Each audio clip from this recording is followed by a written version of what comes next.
Welcome to WizCast, SAT Podcasts by Wizako. I'm Lexa Wiz. And I'm Kai Quest. Today we're breaking down the digital SAT math section. Lexa, let's start with the basics. What's the structure like? The digital SAT math section is pretty straightforward, Kai. Students get 2 modules, 22 questions each, with 35 minutes per module. That's 70 minutes total. Here's what's interesting. Out of those 22 questions, 20 count toward your score, and 2 are pre-test questions. And what about the question formats? I know this comes up a lot with my students. There are 2 types. 75% are multiple choice with 4 options, and 25% are student-produced response questions where you input your own answer. Let's dive into the 4 main domains. What's the breakdown there? Algebra and advanced math are the heavy hitters, each at 35%. Then we have problem solving and data analysis at 15%, and geometry and trigonometry at 15%. Could you elaborate on what's covered in algebra? That's a significant chunk. Absolutely.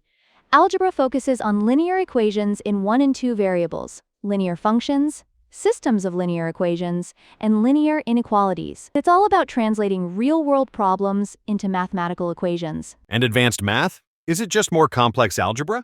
It goes beyond that. Advanced math covers nonlinear equations, especially quadratic equations, absolute values, polynomials, and rational expressions. Think of it as algebra's sophisticated cousin. What about problem solving and data analysis? That seems more practical. It really is. This domain covers ratios, proportions, rates, percentages, and statistics. Students work with data interpretation, scatter plots, probability, and even concepts like margin of error. And finally, geometry and trigonometry? This section tests spatial reasoning with areas, volumes, lines, angles, and triangle properties.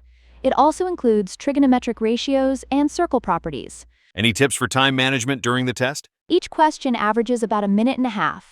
But here's the pro tip.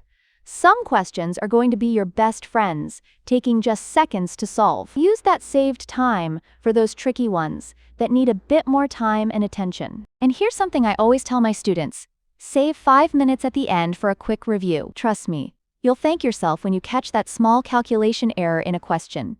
It's like having a safety net for your score. That's fantastic information, Lexa. We're wrapping up now. Any final thoughts for our listeners? Remember, practice with the digital format and the built-in calculator. Focus more on algebra and advanced math since they make up 70% of the content. Thanks for tuning in to WizCast. Until next time, keep practicing and stay confident.